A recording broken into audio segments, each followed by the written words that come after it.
Bonjour ou bonsoir, la métamorphose du créateur des êtres humains. J'invite à lire gratuitement mon livre numérique. J'ai mis pour cela un lien dans la description qui permet de télécharger gratuitement ce livre numérique dont le titre est Séparatisme et radicalisation dans l'homme des cieux et dont le sous-titre est Du jardin d'Éden au paradis de la haine. J'invite aussi à s'abonner pour suivre la chaîne. La métamorphose du créateur des êtres humains. Dans les visions du royaume des cieux que j'ai eues, l'être céleste qui a vécu pendant un temps considérable, des milliards d'années, dans les valeurs de l'amour spirituel, et qui était le créateur officiel du royaume des cieux, a fini par, entre guillemets, perdre la foi dans les valeurs de l'amour spirituel. C'est-à-dire qu'il a progressivement fini par ne plus ressentir d'amour pour ses sœurs et frères, ne plus ressentir d'amour pour sa mère et son père, sa mère étant l'aimée, la reine du royaume des cieux, et son père étant l'être originel, le roi du royaume des cieux.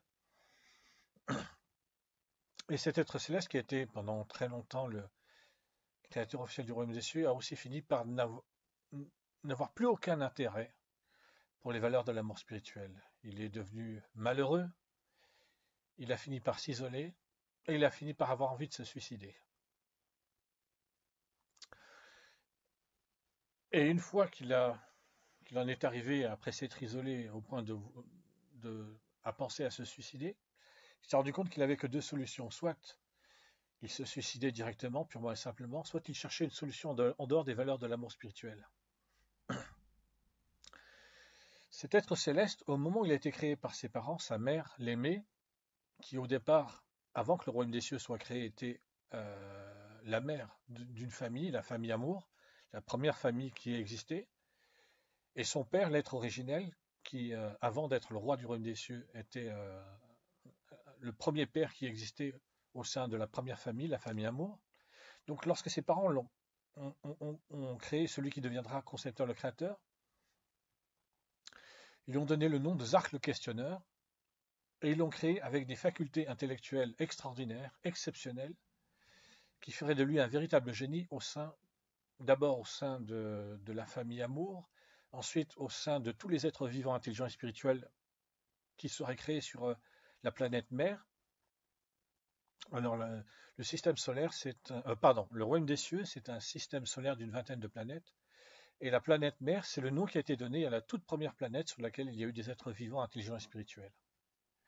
Et donc, Zark le questionneur, le premier enfant des parents Amour, qui avait pour objectif d'avoir de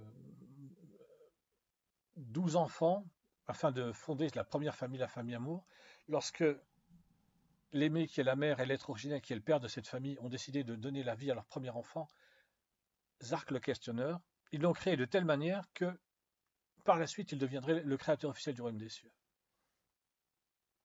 Et donc c'est pour ça qu'ils l'ont créé avec des facultés intellectuelles exceptionnelles, extraordinaires, qui faisaient de lui et qui feront de lui un véritable génie au sein de la famille Amour, sur la planète mère et finalement dans le royaume des cieux, dans ce système solaire d'une vingtaine de planètes, le royaume des cieux.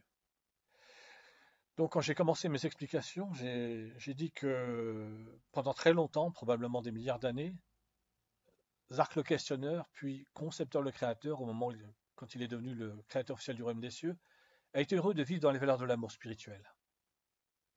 Et puis, entre guillemets, il a fini par perdre la foi dans les valeurs de l'amour spirituel. Il s'est isolé, il est devenu malheureux, il a pensé à se suicider. Et là, il a décidé, parce qu'il ne voulait pas se suicider directement, d'utiliser ses extraordinaires facultés intellectuelles pour mettre au point un plan afin de s'en sortir en dehors des valeurs de l'amour spirituel.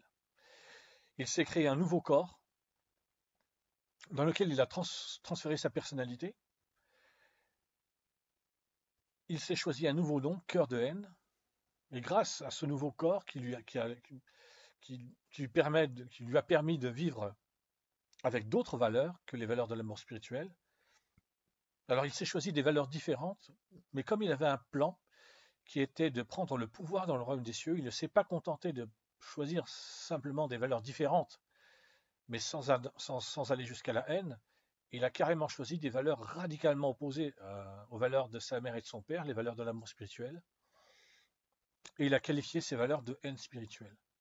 Alors pour les êtres humains, la haine et l'amour, ça peut, un être qui est dans la haine peut facilement, à cause d'un grave problème, ensuite passer à l'amour. Pardon, un être qui est, c'est pas grave, je me suis trompé. Pour les êtres humains, le passage de l'amour à la haine ne pose aucun problème. Les êtres humains connaissent les deux réalités en même temps. Ce que je voulais dire, c'est que dans le royaume des cieux, c'est pas du tout ça se passe pas du tout comme ça. Chaque être céleste qui est créé pour vivre selon les valeurs de l'amour spirituel, il peut euh, progressivement, l'amour qu'il ressent pour ses sœurs et frères et pour sa mère et son père peuvent diminuer.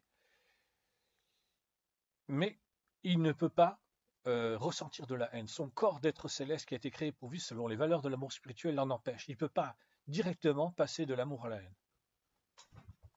En fait, c'est celui qui s'est concepteur, le créateur, lorsqu'il a changé de corps, il s'est créé un nouveau corps, il s'est créé de nouvelles valeurs, les valeurs de la haine spirituelle, il s'est choisi un nouveau nom, cœur de haine, et il est devenu le créateur des êtres humains.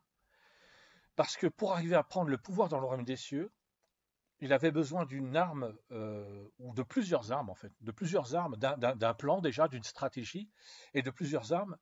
Et deux des armes les plus importantes sont, un, les valeurs de la haine spirituelle, et deux, la création d'Ève et Adam. Les êtres humains ont été créés par, enfin précisément, Ève et Adam ont été créés par cœur de haine, et le principe que Ève et Adam devaient vivre éternellement dans le jardin d'Éden, c'est une arnaque, c'est une manipulation. Ève et Adam ont spécifiquement été créés pour être chassés du jardin d'Éden, vivre en dehors du jardin d'Éden dans les valeurs de la haine spirituelle éternellement. Et donc, la deuxième arme, en plus des valeurs de la haine spirituelle, c'est la création d'Ève et Adam et de leurs descendants génération après génération, les êtres humains qui vont former le paradis de la haine spirituelle. Alors pourquoi le paradis de la haine spirituelle? Le monde dans lequel vivent les êtres humains au début du XXIe siècle, le monde dans lequel les êtres humains ont vécu tout au long de l'histoire de l'humanité, pourquoi est-il si important? Parce qu'en fait, l'être originel, le premier être qui a existé et qui n'a pas de commencement, il est l'amour personnifié.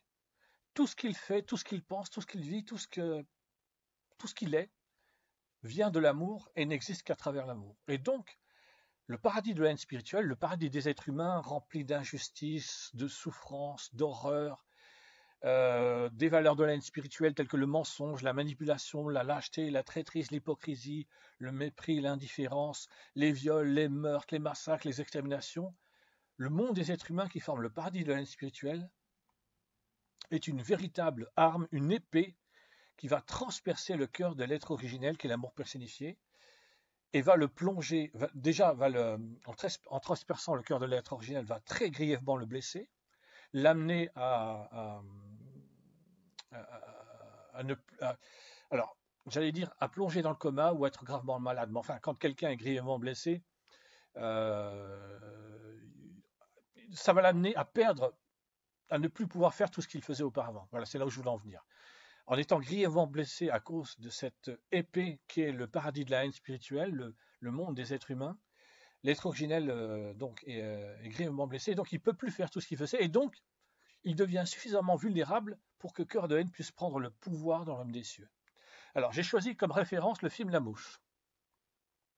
Alors normalement, d'après l'image que j'ai choisie, on voit une transformation physique, puisque, alors à la spoiler bien évidemment, puisque le film La Mouche raconte l'histoire d'un scientifique qui a pour objectif d'inventer une sorte de téléporteur, un objet qui permet d'un point A à un point B de se téléporter, donc d'aller directement d'un point A à un point B sans avoir besoin de voyager, c'est-à-dire en quelque sorte en désintégrant toutes les molécules ou toutes les parties du corps d'un être vivant, qui peut donc être un être humain, et ce sera effectivement le cas à un moment dans le film, ce sera le scientifique lui-même, pour recomposer, refabriquer toutes les molécules, toutes les parties du corps d'un être vivant, et donc en l'occurrence d'un être humain, le scientifique lui-même, ailleurs.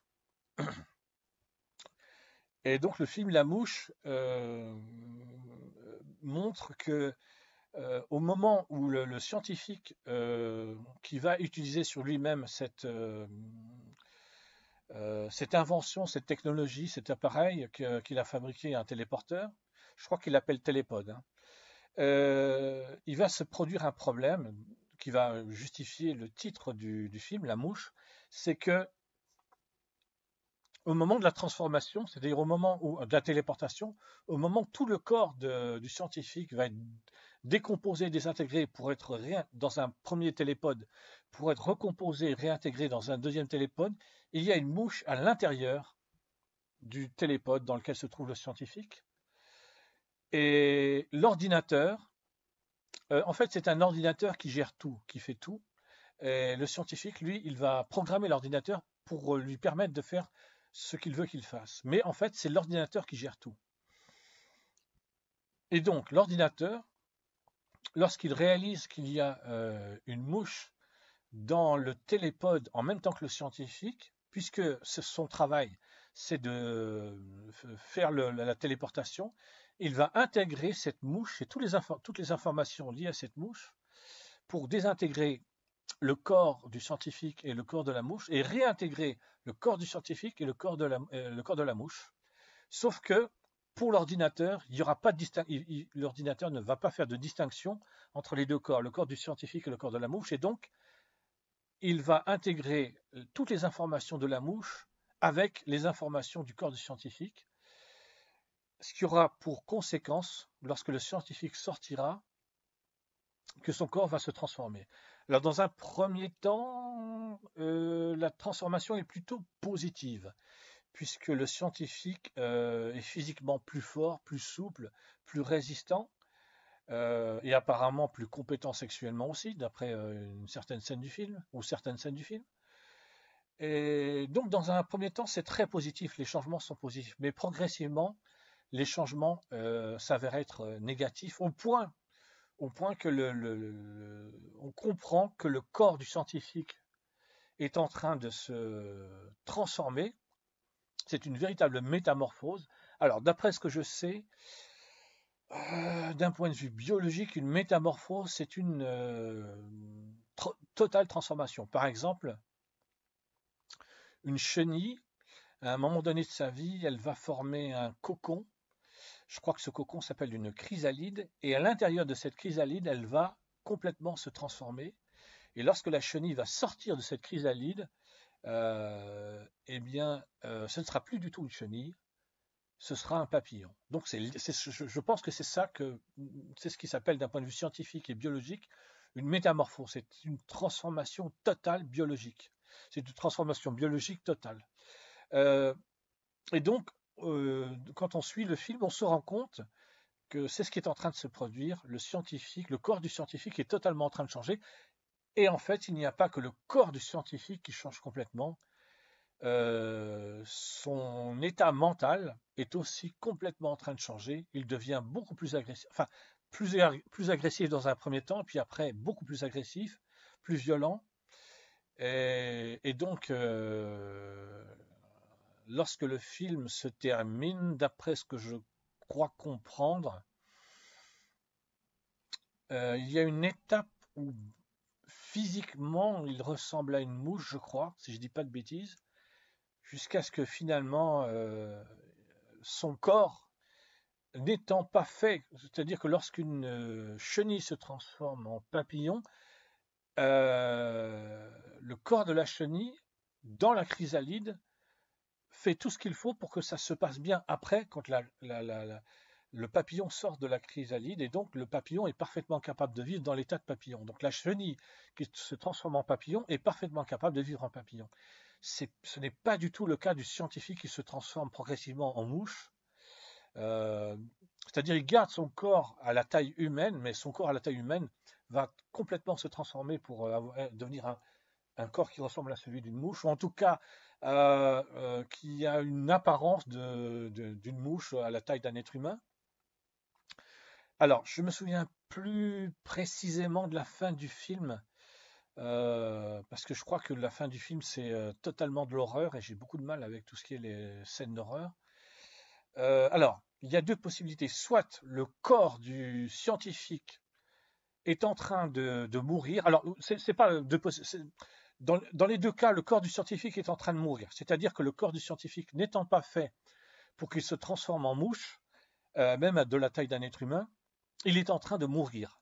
Et donc, son corps perd ses fonctions au fur et à mesure et il meurt. Et il va vers la mort. Donc, de toute façon, l'issue est fatale. Mais il est possible, je crois, il est possible qu'en fait, comme cette espèce d'être très particulier qui n'est plus un être humain, qui n'est pas une mouche, même une mouche à la taille d'un être humain devient extrêmement violent et agressif, je crois que quelqu'un dans le film, un personnage, est obligé de le tuer. Donc soit c'est ce qui se passe, soit quelqu'un dans le film, un personnage, va tuer. Alors on pourrait qualifier de monstre, j'aime pas du tout cette expression, donc je fais la référence. On pourrait qualifier du monstre, mais je ne vais pas l'utiliser. Cet être totalement différent, donc quelqu'un va chercher à le tuer parce qu'il devient trop agressif, trop dangereux. Alors, il est possible que c'est ce qui provoque la mort de celui qui était le scientifique au départ, ou bien son corps est dans un tel état que même s'il n'y a pas un personnage qui cherche à le tuer, il va quand même mourir à la fin du film. Alors, le titre que j'ai donné à cette vidéo, ce podcast audio, La métamorphose du créateur des êtres humains, est en rapport direct avec ce qui arrive à ce scientifique. D'ailleurs, le créateur des êtres humains est un être céleste qui, dans le royaume des cieux, est un véritable scientifique. Comme je l'ai expliqué, il a des facultés intellectuelles qui font de lui un véritable génie, et c'est aussi un scientifique. Donc c'est un scientifique et un génie. Eh bien, lorsque il a progressivement l'amour qu'il avait pour ses sœurs et frères et pour sa mère et son père ont diminué, lorsqu'il a fini par ne plus ressentir d'intérêt pour les valeurs de l'amour spirituel, il aurait dû réagir. Il aurait dû faire quelque chose pour que la situation ne dégénère pas plus que là où il en était déjà arrivé. Il aurait dû aller voir sa mère ou son père, en fait les deux, sa mère et son père, et leur demander de l'aide, ou au minimum une sœur, un frère, des sœurs et frères dans le royaume des cieux.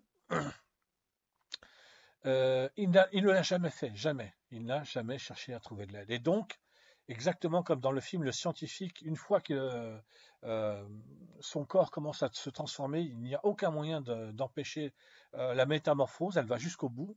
Et jusqu'au bout, ça veut dire c'est jusqu'à la mort. Que ce soit parce que son corps finit par mourir, parce qu'il n'est plus capable de continuer à vivre, ou parce qu'il est tellement violent que l'un des personnages dans le film va être obligé de le tuer, de le piéger et de le tuer.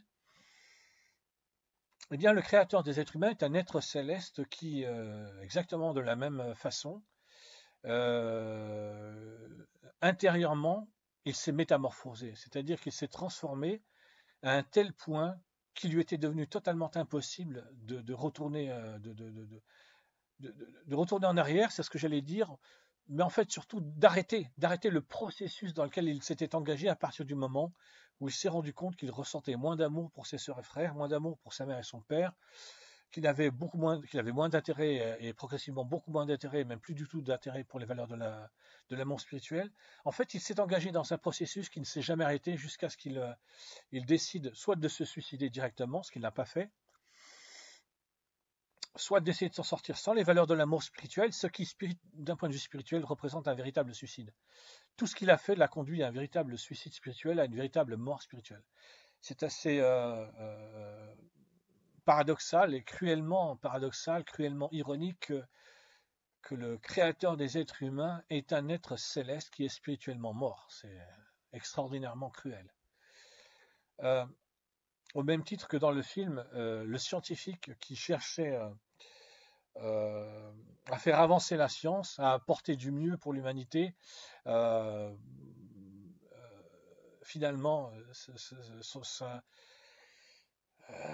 son invention n'a eu aucun impact pour l'humanité, mais lui l'a amené à mourir, quoi, à voir son corps complètement changer, se métamorphoser, se décomposer, et il a fini par mourir.